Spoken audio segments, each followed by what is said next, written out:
Realization of reality is an immanent act of the self. Finding oneself as reality is the great achievement. Those desiring to be aware of reality should see it as it is. I am that I am.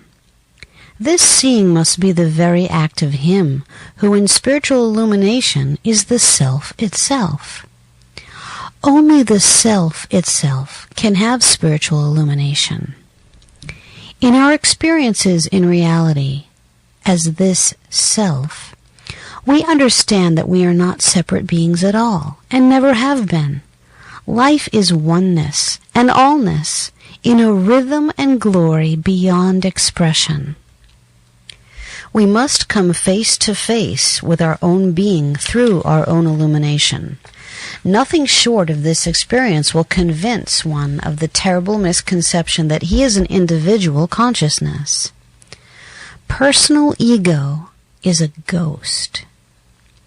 When one sees that God is his own perfect self, here and now, and is receptive to the absolute message, the one mind will then be his only mind, not by acquisition, but by virtue of the fact that there is no other.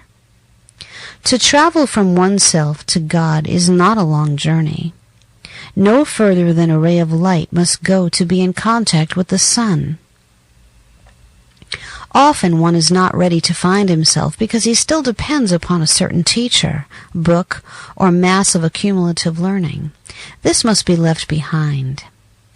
What peace and rest are ours when we leave all to enter reality itself. How we love our being. To know our perfection as it is, and to live in this spiritual awareness continually, we must love our perfect self first, above all, with an all-consuming spiritual love. Only love can act without taking thought. Only love can comprehend the deep things of God. Only love can live the life of the eternal. Reality goes on by itself. Reality is not the fruition of anyone's thinking. Make no personal effort to do or to create anything. Personal mind and personal thinking cannot appear when we cease to be identified with them. No discordant condition can continue. Intellect or mind is merely an instrument of a finite personality. The illumined know it for what it is. Whence cometh the personal I?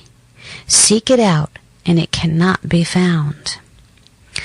When one uses truth as a mental practice instead of experiencing truth as a living reality, he denies his own selfhood. The way to eradicate personal thinking is to function as the perfect I. This I is spontaneously shining as perfect being, God, the all-pure, the One. Have ye your heart yet hardened? With heart alone we see God. All other ways must be abandoned. This very thing makes the absolute so difficult for the multitudes to comprehend. They are strangers to their own hearts. Intellect is ever with them.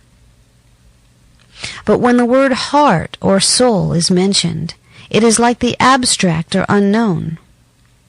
No wonder Jesus had so little to say to the learned Nicodemus, the few dynamic words, "Ye must be born again."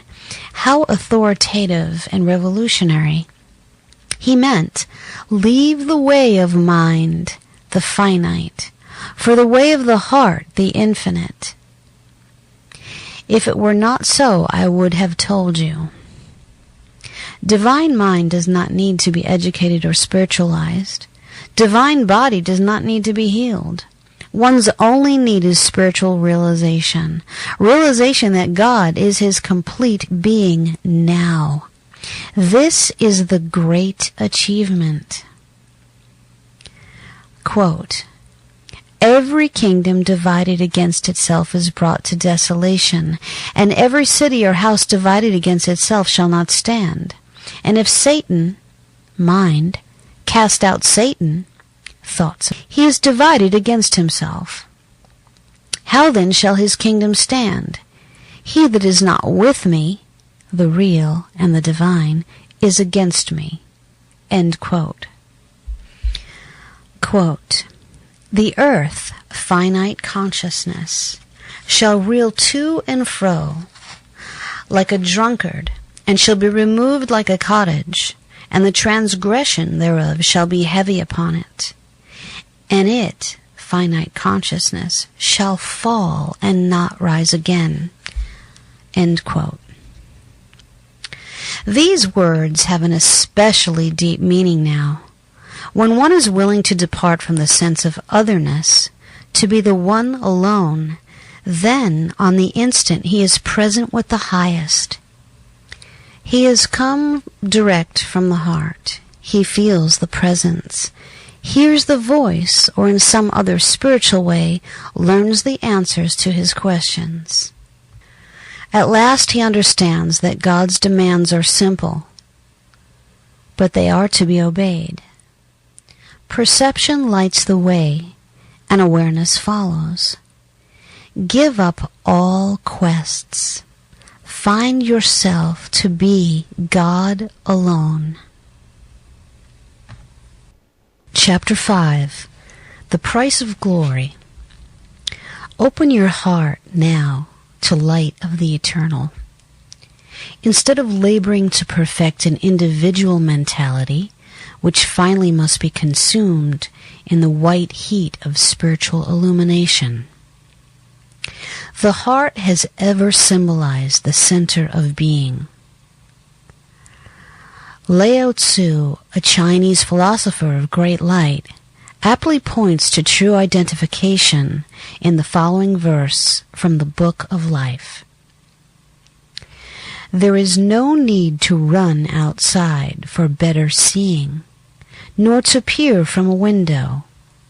Rather abide at the center of your being, for the more you leave it, the less you learn. Search the heart and see if he is wise who takes each turn.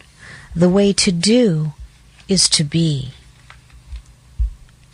Blessed are they who willingly and rejoicingly surrender scientific mental ways and search for God with their hearts alone. And ye shall seek me and find me when ye shall search for me with all your heart. We can learn heavenly realities and receive divine light either from those who have received knowledge through divine illumination or through illumination direct, self-revelation. Self-revelation shall be present and shall continue to be with us when we accept it as our only light and way. Suppose one wishes to be free from grief. Just how shall he proceed? Let grief alone. Do nothing with it. Turn to God, the self of you, the mind and existence of you, the being in whom there is no grief. Let this pure, holy self come now, the self which is wholeness and harmony everlastingly, even as the sun is always the light of the whole world. The self is our body. Steadfastly accepting this perfect self in an all-absorbing love and devotion, there can be no feeling of pain or distress. One is in that place where it is promised, nothing shall by any means hurt you. Questions regarding healing, demonstration, treatment shall continue while separate individual thinking remains.